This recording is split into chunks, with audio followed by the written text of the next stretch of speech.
पर सियासत गर्मा गई है। केजरीवाल देखिए इस वक्त सलाखों के पीछे हैं और अब भ्रष्टाचार को लेकर आम आदमी पार्टी में बगावत के सुर बुलंद होने लगे हैं।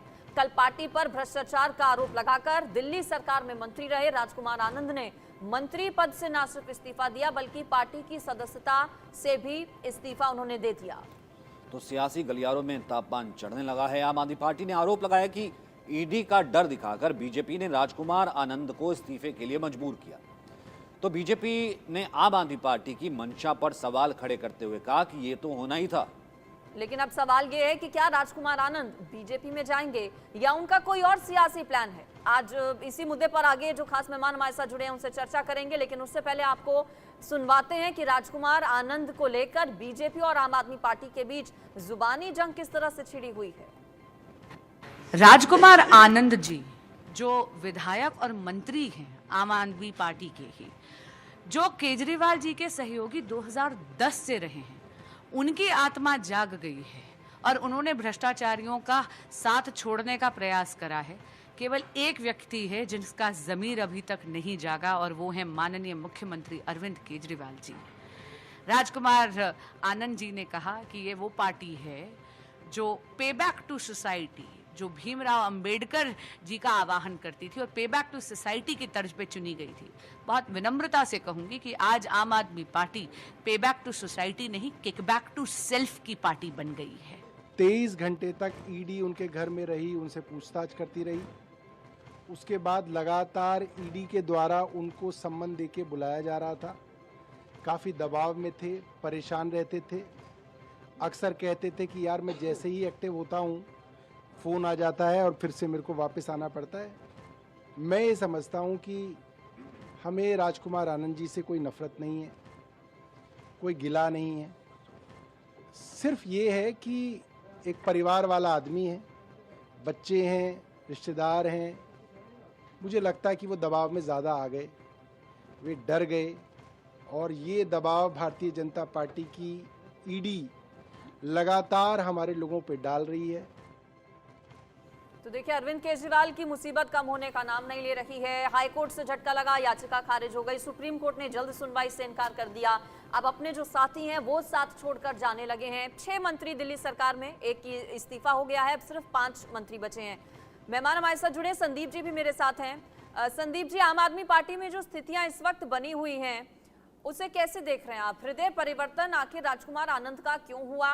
क्या बीजेपी से ऑफर, या फिर जैसा कि उन्होंने कहा कि पिछले कई दिनों से इंतजार वो कर रहे थे सही वक्त का और भ्रष्टाचार में चूंकि पार्टी अब घिरी जा रही है, ये कारण आपको लगता है?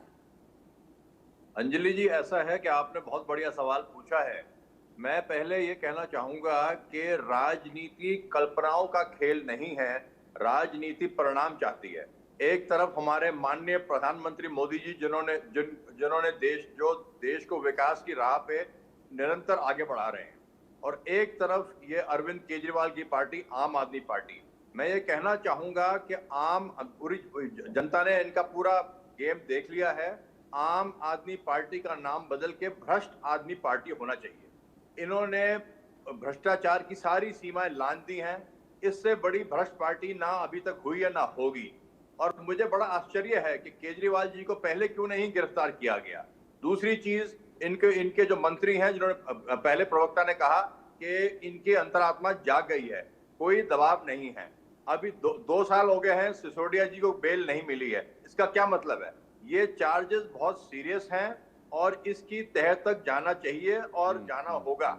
और तीसरी चीज, ये दिल्ली की जनता जो है आम आदमी पार्टी से पूछ रही है, उनकी लीडरशिप से, इधर उधर की बात छोड़, ये बता मेरा कारवां क्यों लुटा, मुझे राह गुजर से गिला नहीं, तेरी रहबरी का सवाल है। देखिए, ये जो जग जाहिर है, जैसे हम आसमान को देख रहे हैं, वो सूर्य देवता है, सबको नजर आ रहा है, इसके अंदर कोई भी मिस्ट्री नहीं है। सिर्फ ये है कि ये पूरी पार्टी भ्रष्टाचार में लिप्त है और ये अब एक्सपोज हो गए हैं। और केजरीवाल जी को बिना किसी देर करे इस्तीफा देना चाहिए। यहाँ पे इस्तीफा तो खैर उन्होंने दोबारा मना होना चाहिए, इस्तीफा दोबारा मना कर दिया कि लोगों को अब एक अच्छी स्थिर सरकार मिले। आप देखिए, मोदी जी ने जो 10 साल में कराया है, पूरे देश में बिल्कुल, आज आलोक तक जी नहीं इस्तीफा हुआ है। बना कर दिया। चाहे वो और राम क्या मंदिर हुआ का हाईकोर्ट निर्माण ने, हो, ये हमने चाहे देखा है वो कैसे जो है वो वकीलों के लिए नहीं सिर्फ मंत्रियों को आदेश देने के लिए जो है वो तमाम चीज़ें की गई, कई चीज़ें सामने आई है। अब यहाँ पर सौरभ भारद्वाज का ये कहना कि बड़े ही प्यारे आदमी थे, बड़े ही अच्छे आदमी थे, बड़े ही मेहनती थे, दबाव उन पर बहुत सारा था, जो छोड़ के जा रहा है वो आपका करीबी और आपके ऊपर भ्रष्टाचार का आरोप लगा के जा रहा है, मतलब इसमें भी क्या सिंपैथी मिल सकती है? आपने मुझसे देखिए पूछा सचिन सचिन जी? नहीं सचिन जी, देखिए इसमें स्थिति यह है कि पहले राजकुमार आनंद की पत्नी एमएलए रही है। ये लोग भूल जाते हैं कि ऐसा नहीं है। और ये बिजनेसमैन थे, ये भले एक तरह से होता है ना, परिवार में भी कुछ कर रहा है तो करने दिया पत्नी को।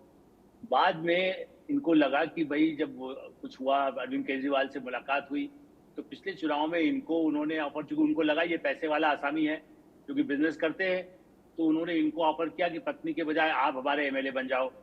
बाद में मंत्री बनाया। तो जिस समय जांच ईडी करता है तो कई सोर्सेज से पैसे से मान लो कोई कनेक्शन रहा भी हो और उनकी बिजनेस में भी मान लो कहीं उनकी कुछ जांच हो रही हो, वो एक अलग बात है। इनको लगा होगा मैं किस राजनीति के झंझट में पड़ गया, मैं गड़बड़ वो कर रहे हैं और मेरे बिजनेस पर भी हिसाब किताब पूछने आ रहा है। देखिए मैं उस बात तक तो मैं सहमत हूँ, लेकिन इसका मतलब है कि इनसे भी कुछ चंदा पंदा ले लिया होगा, जो भी फायदा उठा सकते हैं, और मंत्री भी बना दिया। अब उनसे पल्ला झाड़ रहे हैं कि ये डर गया, ये धोखा दे गया, ये जयचंद हो गया है। कल भी इनके वकील जो हैं वो कितनी बड़ी अब जयचंद हैं जो वहां जाकर के जेल में भी जो इनके खिलाफ गवाही दे रहे। भाई विभीषण भी तो था, भगवान राम को जब याद करते हैं तो विभीषण तो रावण के घर में ही था। इसलिए जब ये बात की जाती है, जयचंद की बात तो जानते हैं लोग, लेकिन जब पूरे लंका में आग गड़बड़ करने वाला हो, राक्षस हो, लूट रहा हो, पैसों से लूटे या कोई और काम करे, उसके बाद कोई तंग आकर के छोड़ रहा है, मैं इसको इस रूप में लेता हूँ। ठीक है, जांच तो होगी।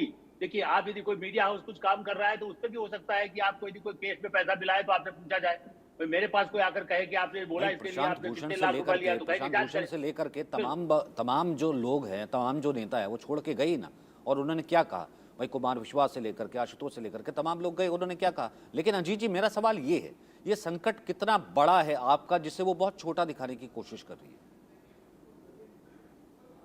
इसकी नीतक की कविता की अभी आपने खबर देखी, तेलंगाना में और दिल्ली में दोनों पार्टियां एक आंदोलन से बनी थी और दोनों पार्टियां भ्रष्टाचार के चलते ये कह सकता हूं मैं कि अब ख़त्म होने की कगार पर हैं।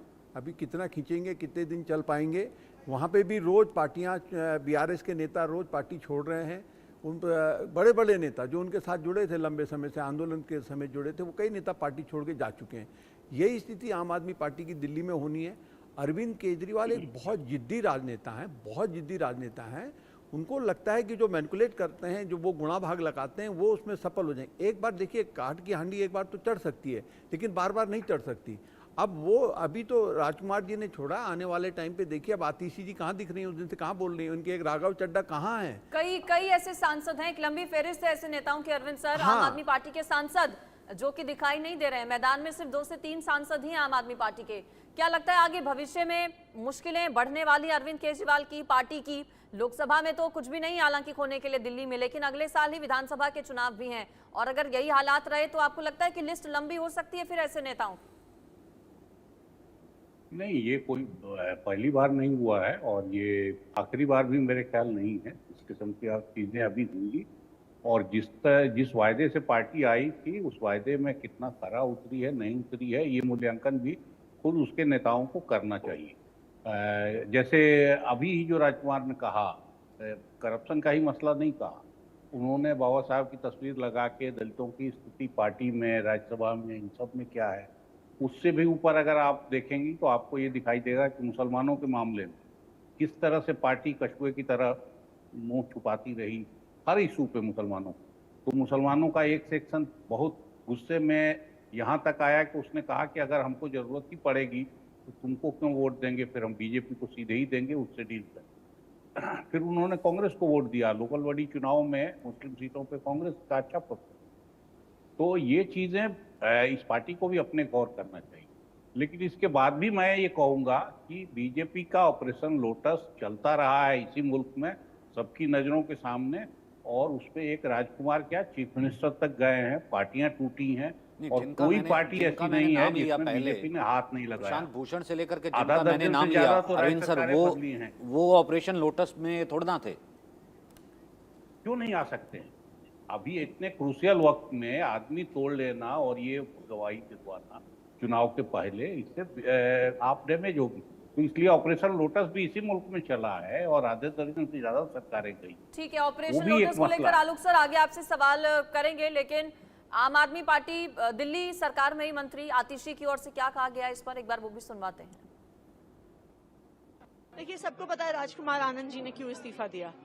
नवंबर में उनके घर पे 23 घंटे की रेड होती है, लगातार उन पे दबाव बना रहता है और आखिरकार वो एक लिखे लिखाए स्क्रिप्ट से कुछ पढ़ के सुनाते हैं। राजकुमार आनंद जी के साथ हमारी सहानुभूति है, बहुत दबाव में गए हैं वो, ईडी का दबाव था उन पर। हर व्यक्ति मनीष सिसोदिया नहीं हो सकता, हर व्यक्ति संजय सिंह नहीं हो सकता, हर व्यक्ति सत्येंद्र जैन नहीं हो सकता, जो हर मुश्किल के बावजूद भी आम आदमी पार्टी के साथ टिका रहे, सच्चाई के साथ टिका रहे। अरविंद सर, इससे पहले जिक्र कर रहे थे ऑपरेशन लोटस का। आलोक सर, ऑपरेशन लोटस से जुड़ा सवाल, आरोप इससे पहले कई बार आम आदमी पार्टी खुद लगा चुकी है, लेकिन बीजेपी से हमेशा नकारती रही है। आपको लगता है कि ऑपरेशन लोटस का एक हिस्सा हो सकता है? बीजेपी में अगर जाते हैं तो फिर सिद्ध हो जाएगा ये कहीं ना कहीं। लेकिन इसके अलावा ये भी कि क्या वाकई में आपको लगता है कि भ्रष्टाचार को लेकर नाराजगी और पार्टी पर आरोप जिस तरह से लग रहे थे वो एक वजह होगी राजकुमार आनंद के जाने की, या फिर अपने ऊपर बात ना आ जाए आगे बिजनेस पर, जैसा कि आपने जिक्र किया था, बिजनेसमैन है, अच्छा खासा उनका बिजनेस है, तो इस पर प्रभाव ना हो, इससे बचने के लिए किनारा कर लिया? देखिए, जहां तक दल बदल में इसको ऑपरेशन जो कह रहे हैं, आप यदि बताएं कि 77 और 79 में जब सरकार बदली तो क्या हुआ है, उसके बाद में जो सरकारें आई उसमें क्या हुआ, जिस तरह के गठबंधन में इतनी बार दल बदल हुए हैं, तब उसको लोटस नहीं कहते। कांग्रेस यदि धोखा देकर चरण सिंह जैसे आदमी को भी लाया था तो पैसा नहीं डरा के लाया था क्या, या चरण सिंह डरा करके जगजीवन राम को अपने साथ लाए थे? देखिए, ये सब जो, इसलिए मैं इतिहास जानता हूँ कि कितनी ही बार, मैं इसलिए कहा उन्होंने जो किया वो आप कर रहे हैं। मेरा कहना है कि उसकी, चूंकि आप मिलिंद देवड़ा पर क्या, कौन सा ईडी ने छापा मारा था?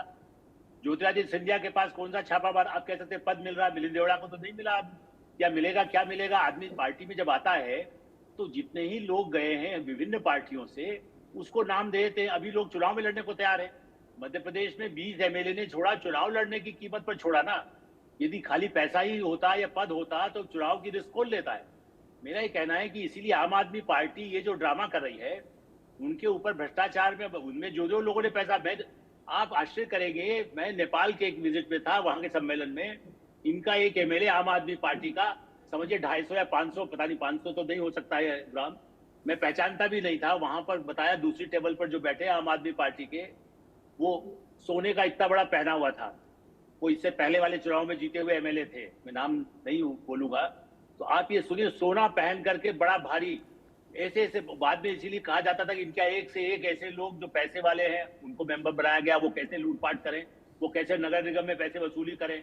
देखिए, पैरेलल चलता है। मैं नहीं कह रहा कांग्रेस के लोग नहीं कर रहे थे, इसीलिए वो हटा दिए गए। आज ये पार्टी उसको दूसरे को देने के लिए अपना दामन नहीं देखते। मुझसे कोई गलती हुई है, आप और हम लोग मीटिंग करते क्या कहते हैं, हम अपना विश्लेषण करें कि हमने क्या गलती की। हम कहे नहीं, सचिन ने गलती की, रचना जी ने गलती की।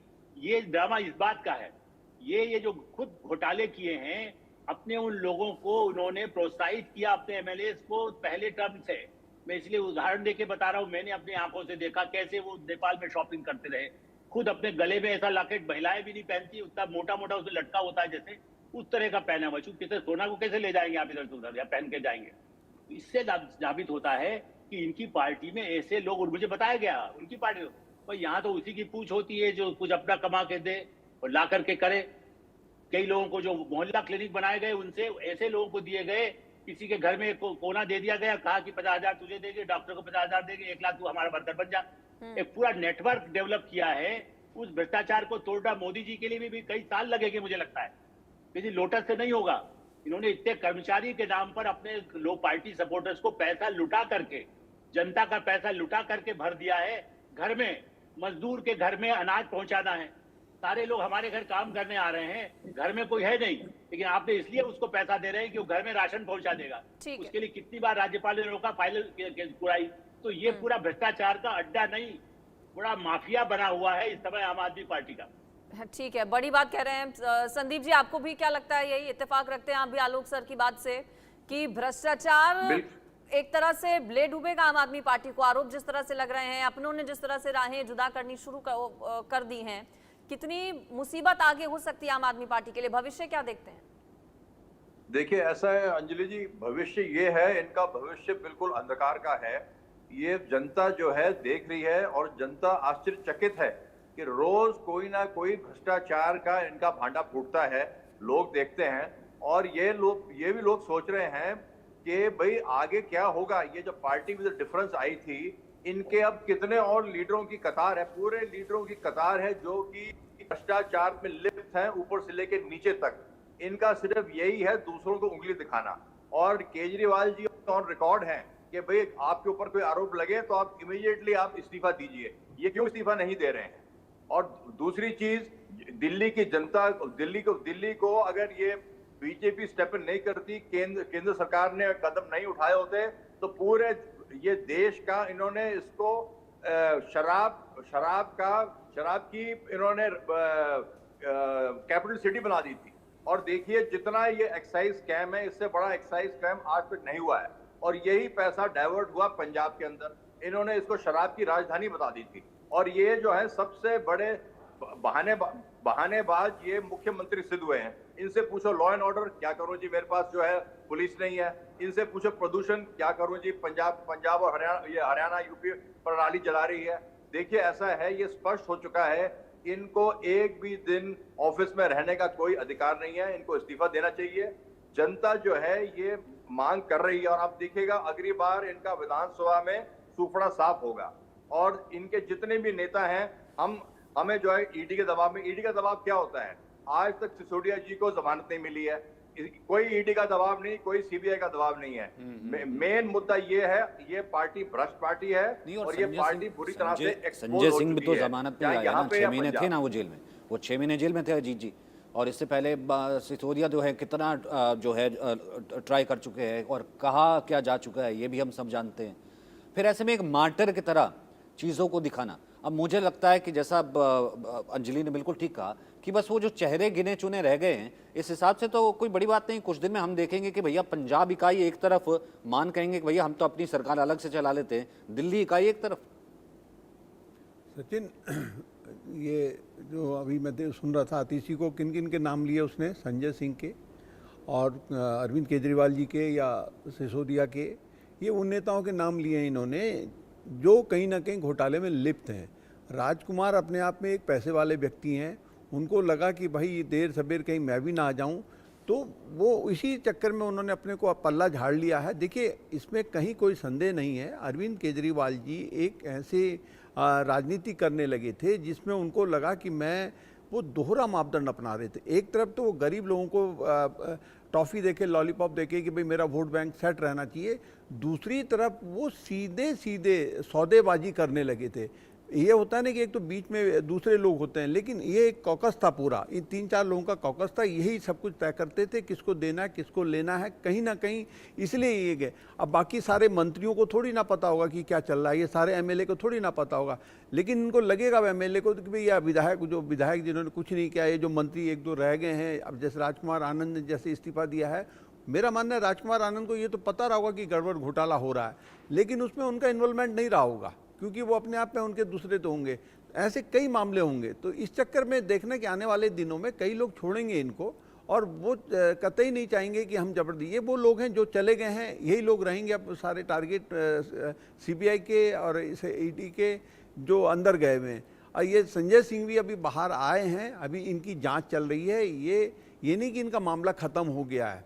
तो मेरा कहने का मतलब ये कि अब यही 4-5 लोग रहेंगे आम आदमी पार्टी में, और धीरे धीरे ये कितना लंबा खींचते हैं आंदोलन, कितना क्या करते हैं, ये अगला सुप्रीम कोर्ट में, जब इनको सुप्रीम कोर्ट से भी फैसला आ जाएगा तो ये अपने आप ही इनको मेरा मानना है कि एक और झटका लगेगा। जो झटके पे झटके लग रहे हैं, आने वाले दिनों में और झटके लगेंगे। और आम आदमी पार्टी बस अब मेरा मानना है आम आदमी पार्टी यहाँ दिल्ली में, तेलंगाना में बीआरएस, जो पहले तेलंगाना राष्ट्र समिति थी वो बीआरएस बना दिया था, वो राष्ट्रीय स्तर की पार्टी बनाना चाह रहे थे। मुझे लग रहा वो भी अब धीरे धीरे वो भी अब समाप्ति की ओर जाएगी। पार्टी नेतृत्व आम आदमी पार्टी और अरविंद केजरीवाल ही चूंकि मुखिया हैं, दिल्ली के भी और पार्टी के भी जेल में हैं, सीएम पद से इस्तीफा हालांकि नहीं दे रहे हैं, इनकार कर चुके हैं। अब ऐसे में कौन उनकी जगह लेगा? नंबर 2 की लड़ाई भी लगता है अरविंद सर अब आगे पार्टी में आगे आने वाले दिनों में देखने को मिलेगी, क्योंकि सिसोदिया नंबर 2 पर माने जाते थे, जेल में है। संजय सिंह भले ही बाहर आ गए हो, लेकिन आतिशी भी हैं, सौरभ भारद्वाज भी हैं। और अरविंद सर एक और चीज ऐड में कर रही हूँ, भले ही कुछ नेता पार्टी के भीतर ही नाराजगी देखने को मिल रही हो, जैसा कि राजकुमार आनंद अलग हो गए हैं पार्टी से, लेकिन अगर आप वहीं दूसरी ओर ग्राउंड पर अगर जाएंगे, आम जनता के बीच जाएंगे, तो एक बड़ा तबका, एक बड़ा धड़ा ऐसा भी है जो कि अरविंद केजरीवाल के सपोर्ट में ही है। और शायद वो वही लोग हैं जिन्हें फ्री में बस में सफर मिलता है, जिनके बिजली के बिल माफ हो गए, जिनके पानी के बिल माफ हो गए। ऐसे में चुनावों पर कितना असर मानते हैं होगा इसका? नहीं, आम लोगों की छोड़ दीजिए, पार्टी के लेवल पे भी मुझे लगता है कि जितने विधायक हैं और उन विधायकों के बीच अभी भरपूर समर्थन है। और बल्कि विधायक तो इस सीमा तक आके बार बार कह रहे हैं कि आप जेल से भी चलाएंगे तो हमको कोई आपत्ति। और जो जनप्रतिनिधित्व का कायदा बताता है वो यही बताता है कि ये किसी की मर्जी पे चीफ मिनिस्टर नहीं बनता, तो बनता है जनता के सपोर्ट से और जनप्रतिनिधियों के सपोर्ट से। अरविंद केजरीवाल अगर अभी हैं तो जनप्रतिनिधियों का समर्थन है, लोगों का समर्थन। विधायक भी अगर नीचे से जब जमीन की शक्ति देखते हैं तो वो फिर पाला बदलते हैं, वो अपना रास्ता अलग करेंगे। अगर उनको ये दिखाई दे रहा है कि अभी हमको दिल्ली में पर्याप्त सपोर्ट है तो वो मेरे ख्याल से, लेकिन तब भी मैं कहूँगा कि बेहतर तरीका ये था हाईकोर्ट का जिस किस्म का जजमेंट आया और जिस किस्म से हाईकोर्ट ने टिप्पणी की सभी सवालों पे, जिन सवालों को ये उठा रहे थे, उसके बाद इनको छोड़ देना चाहिए पद। और अगर इतना समर्थन है लोगों में और विधायकों में तो अपने किसी सहयोगी को अवसर दीजिए, सब चार्जों से आप मुक्त होइए, फिर उसके बाद पद संभालिए, नेता का पद संभालिए, मुख्यमंत्री का पद संभालिए, लोग जिता दें तो देश का पद संभालिए। लेकिन जब तक अदालत इस किस्म से साफ टिप्पणी कर रही है और एजेंसियां आपको जेल में डाल रही हैं, तब तक आपको सत्ता नहीं चलानी चाहिए। और लेकिन ये भी बात सही है कि जब तक जन समर्थन है और जनप्रतिनिधियों का समर्थन है, तब तक सिर्फ किसी के कह देने भर से या किसी को पसंद नहीं आने भर से कोई गद्दी से ऐसे नहीं हट सकता। अदालत का फैसला अलग है, बाकी टीका टिप्पणी ऐसे ही पॉलिटिक्स में चलती रहेगी और ये स्वस्थ चीज है, इसमें कोई हर्जा नहीं है। आप गलतियां करेंगे तो आपकी आलोचना होती रहेगी, आप पे दबाव आएंगे लोगों का भी। तो इसलिए जो हो रहा है, मैं तो कह रहा हूँ कि राजकुमार भी जब गए हैं और राजकुमार ने जो इशू उठाए हैं वो कोई हवाई इशू नहीं है, लेकिन ये भी पॉसिबिलिटी है कि राजकुमार जैसे लोगों पे दबाव, अभी भी चुनाव के बीच भरपूर दल बदल हो रहा है, लेकिन सारे दल बदल एक किस्म के नहीं है। मैं कहूँ उसमें लोभ और दबाव इसके चलते भी दल बदल हो रहे हैं और ये ज्यादातर हिस्सा इसका बीजेपी ने अपनी तरफ से किया है, जिसमें राज्य सरकार ने बदलवाना, गिरवाना, चुनाव नतीजों के दिन से ही ये तो मतलब फिर मोरालिटी इन पर भी लागू नहीं होती। तो बात ये होगी ना कि अगर वहां नहीं है वही तो मोरालिटी की जिम्मेवारी सिर्फ आप पे नहीं है, आप पे नहीं है, मतलब और ये वायदे जो तोड़े हैं आपने वो बीजेपी ने भी काफी तोड़े वो ठीक है, मतलब वही है ना कि मोरालिटी भी जो है इन पर लागू नहीं होती है, उनसे थोड़ा सा परे। आप सब हमारे साथ बने रहिए, लगातार जो है हम चर्चा करते रहेंगे, बातचीत करते रहेंगे। छोटे से ब्रेक के लिए रुक रहे हैं।